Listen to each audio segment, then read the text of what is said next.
You have to be.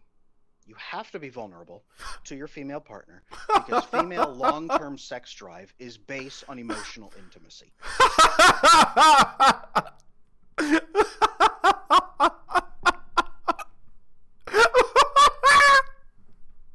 So you have to have some vulnerability with your female partner. Oh my god. Disaster. And look who it's coming from. If you are not vulnerable to her at all, you are sending the message to her that she is immediately replaceable, that you are not investing in her, and that she should not have sex with you. That's false. Demonstrably false. Look at TikTok. If you like, what? What?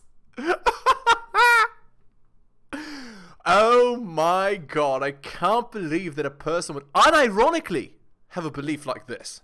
That's the message you're sending. Now, how do you be vulnerable to her? Because men with attachment issues, again, men with attachment issues think that being vulnerable to her means throwing himself at her feet, sobbing uncontrollably, telling No true Scotsman fallacy. her how miserable he is, and then begging her to please have sex with him while he's crying. That's what they think I say when they should be vulnerable. This is a disaster, guys. This is a disaster. Sorry, To the Mikhaila Peterson podcast. Okay. On episode 92, I'm joined by Adam Smith. Adam Lane Smith is a licensed psychotherapist and author, known as the Prometheus on Twitter. By the way, is Mikhaila wearing colored contacts? Yes, she is, guys. Yes, she is. He works primarily with patients who have extreme attachment and generational attachment dysfunctions. He also does work with people experiencing PTSD and trauma. This was a fantastic episode. I didn't even come close to asking Adam all the questions I had for him. We spoke about resolving attachment issues. Okay, we're going to skip this. Let's see. Sorry, there's a lot of sound issues here. Okay. Cast. Thank you. It's nice to be here. Okay, so I saw you on Modern Wisdom, and I saw your Twitter thread, and then I started following you. You have a very interesting Twitter. So could we just start off, or could you just start off by giving people who don't know you a brief background about who you are and what you do? Sure. So I am a licensed psychotherapist by trade. And I always tell everyone, everything I say is not healthcare advice. If you think you have a problem, go see a professional. Don't listen to me. But I've worked as a psychotherapist for a long time. I did the correctional facility out in California, San Joaquin Correction Facility, for guys facing the death penalty for severe crimes, doing therapy for them. I moved out here to the Midwest, and I work with a lot. Okay, so he has a nice storied career, and yet he still doesn't understand how women work and how relationships work. Clearly, low-income families, doing a lot of work. Just trying to repair families, generational brokenness, attachment problems. If that's the case, then you should try to repair masculinity. Hello and welcome to the Helios blog. My name is Helios, here for another reaction video. If you're new to the channel, liking the content, hit the sub, hit all for notifications. If you'd like to support me, I do have a Patreon with exclusive content. Patreon.com/theheliosblog. Just go there and subscribe to the Nebula tier. Again, the Patreon is for stuff I can't post on YouTube, guys. Again, it's patreon.com/theheliosblog. You could also drop me a donation like Tom M here. Shoutouts to him. Attachment is one of my two major specialties, especially generational attachment, as it's broken down here in the West over the last 100 years. It's one of my... Sounds like gobbledygook, but we know that 1960s, with the advent of the birth control pill, it changed basically the way that relationships work, because women, the hypergamy was allowed to basically open up, and as a result of that, we have all kinds of problems in 2022 with regards to male-female relations, effectively. My clinical focus is my other is post-traumatic stress disorder and traumas. I typically, when I work in a clinic, I get handed the most severe trauma cases because they think that I can handle it, and I love working with that population. I also write books. I've written something like, last tally, probably 20 books now. So, okay, got a lot of things out there. Okay, so he's very proud of himself, right? And he's so self-assured that he knows everything about, like, attachment. Like, look at that holier-than-thou expression, right? It's the kind of expression that's like, I know more than you. I know better than you. Let me tell you how, like, what you need to work on, right? That's the kind of person. And sadly, based on that first, like, 1 minute soundbite, he's utterly, like, lost. And the sad part is that, you know, by talking to people, they also become lost, right? So. Okay, sad. great. This is going to be good because I feel like I suffer from many of those problems. So telling on herself. But, I mean, it's ironic, right? She has a religious father. Supposedly, the father and the mother have a good relationship. They're still together. And yet she turned out like this, divorced, single mother, now remarried, basically convinced the guy to raise a child that's not his, like a broken family, etc. This is the current situation for Mikhaila. So, I mean... this should be an interesting conversation. Okay. Can we start off, before we get into it, can you tell me what an attachment issue looks like? Absolutely. So most people have no idea what attachment is, and it really is the fundamental way that one human being connects to another human being. And that's based on everything that happens to us from birth through childhood, everything. When we're small, our brain says that everything that happens to me is my fault. And some of us grow out of that, most of us don't. But the little brain, if someone neglects you, if someone doesn't pay attention to you, if someone hurts you, abuses you, if mom is gone 10 hours a day and you're in the care of strangers, that maybe the baby doesn't smell a similar family member, maybe the baby is competing for attention with 10 other kids, whatever it might be, the brain learns that other people don't want them around. There must be something wrong with me that is making people abandon me or hit me or hurt me. And what happens is the brain says there must be something wrong with me deep down inside that everyone else can see, but I can't. I don't know what's wrong with me, but anyone who sees this thing, they abandon me and reject me. So I need to put up a wall and never show anybody what's secretly really inside of me. And I'll just live my life that way. And so we act. Okay, so this is the concept of being vulnerable, right? So he's saying you should, like, the reason why you're suffering in your life is because you put up these walls and never show anyone who you're truly like, right? And because of that, you know, people, because you're afraid that if people knew who you really were, they would reject you. That's the premise that he's going on. And so this is the argument he's making for vulnerability, right? Like, just show everyone who you really are and don't worry about it. Just be yourself. Everything will be fine. But unfortunately, the world doesn't work that way. The world doesn't work on, you know, just be vulnerable, just be yourself and everything will be fine. No. The world is ultimately transactional. The world is not this nice rainbows and unicorns place where if you're vulnerable, everything will be fine. No. More likely, if you're vulnerable in your life, what's going to happen is people will take advantage of that vulnerability and use you. They'll control you through that vulnerability. And this is why you, as a man, you need to be very careful what image you're portraying, because the image you portray signals directly to people the kind of person that you are. And if that signal is that you're this vulnerable weakling, then people will see that weakness and seek to control it. The adage is the following: a fool and his money are soon parted. So you can't be out here just being vulnerable. Now, and just be yourself is bullshit, because people don't want you. They want the best version of you. But the best version of you is not you in that moment. It is you after putting hours and hours of dedicated, concentrated, you know, blood, sweat, and tears into yourself. So that idea of just be yourself, just be vulnerable is bullshit. Also, there's the concept of the man of many hats, right? Depending on the environment you're in, you're going to portray a different side of yourself. And just because you're not showing a person, you know, the side of you that's lovey-dovey and caring and kind and compassionate, because in that particular environment it's not required of you, doesn't mean that you're not being vulnerable or that you're not being yourself. So this kind of advice, I think, is wishy-washy garbage, that all it does is hurts men.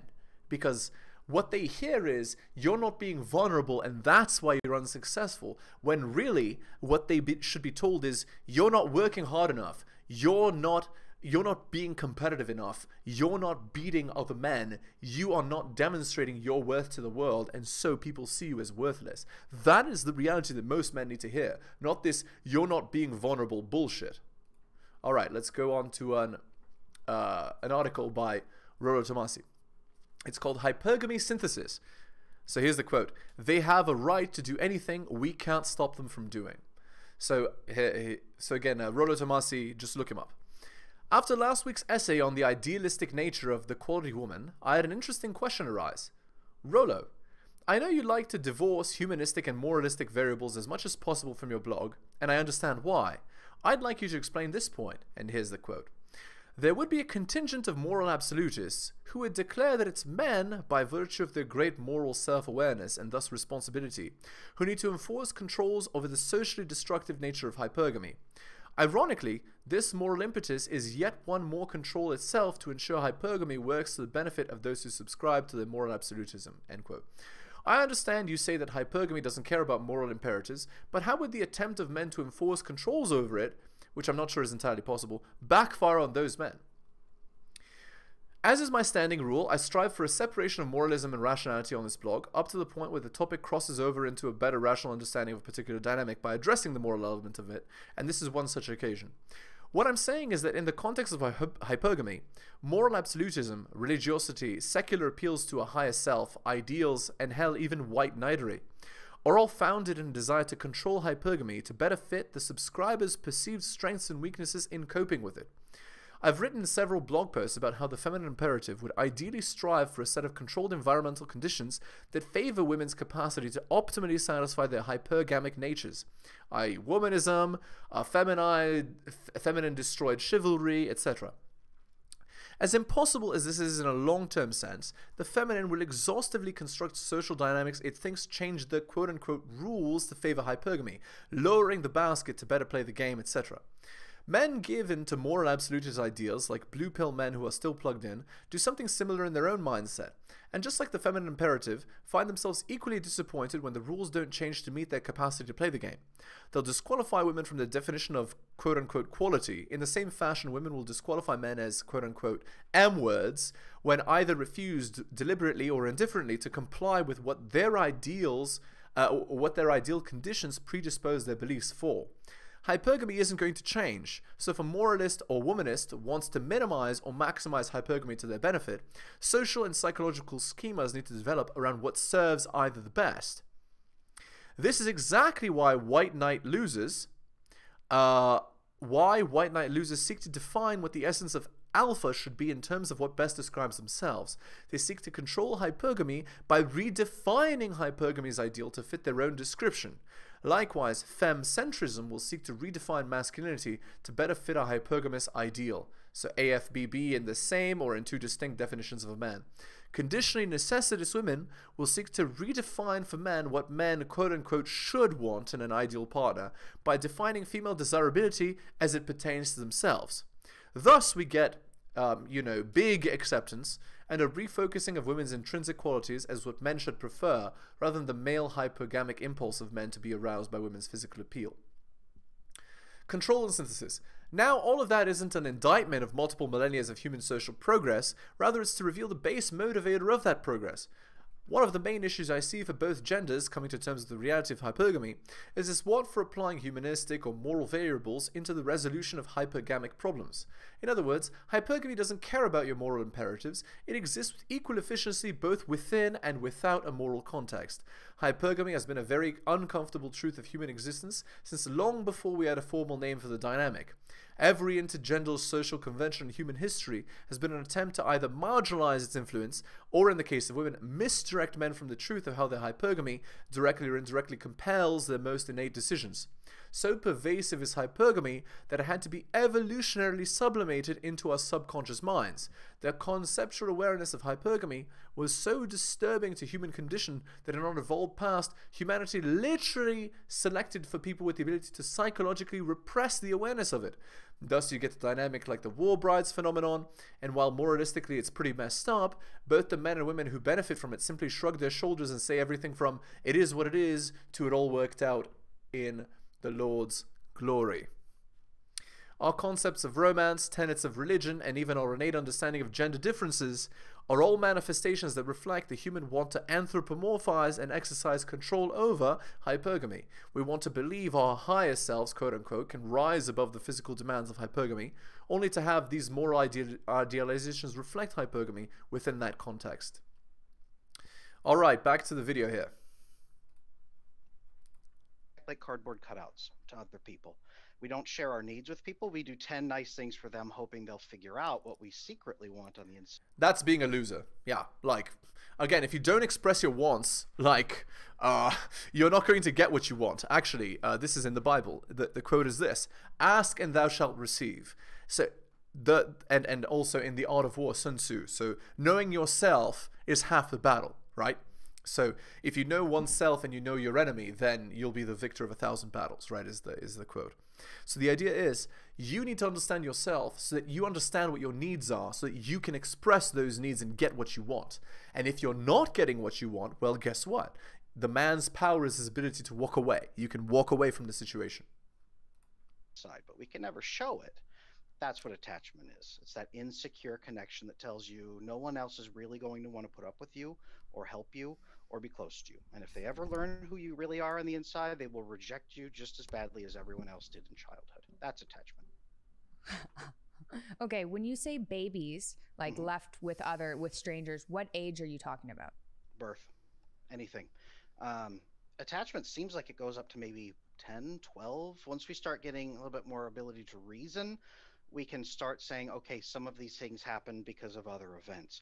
But it's true. So what he's saying is that a large part of our personality is constructed on top of the first 10 to 12 years of life. So here is some actionable advice I can give you based on this, because this, I think, actually does have some merit. Basically what that means is you as a man need to be able to give the child that you have a stable household, right? So you're going to need to be able to afford a stay-at-home mother, effectively, and not a babysitter, because a babysitter and a mother are not the same thing. So just keep that in mind, guys. Strange. Many adults don't even apply that logic back to age 5, age 7. I've worked with people who go into daycare and are okay. I've worked with people who go into daycare, and that is one of the fundamental shifts in their attachment. It can depend on the quality of the daycare. It especially depends if you're with family. If your grandmother watches you, it seems to be a lot less detrimental than if some stranger watches you. Absolutely. That has to do with kin selection theory. And if you've never heard of kin selection, the concept is actually quite simple. The concept is that we treat people better who are related to us. Simple as that, right? So your children you'll treat better than some random stranger, right?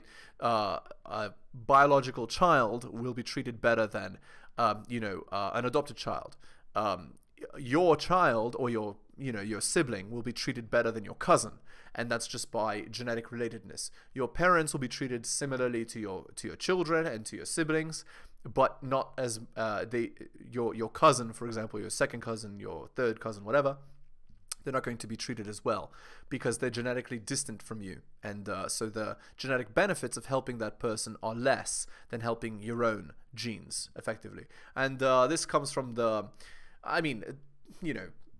you can find it in research in many different places, but you can just look up kin selection on Google Scholar, okay? The research is out on exactly how dangerous those are. That daycare can be for those children, but the research is pretty consistent that there tends to be more anxiety outcomes, more mental health outcomes, more negative mental health outcomes associated with that daycare. It's not. By the way, guys, here's another analogy for you, okay? Life is like chess, okay? So like a child's life. The beginning of the chess game determines a lot about how the game develops. So if they develop incorrectly at the beginning of the game, the whole game is just a total disaster. So you as a man need to set up your life in such a way that the children you have are best benefited, right? And that's not going to happen if you yourself aren't stable and strong.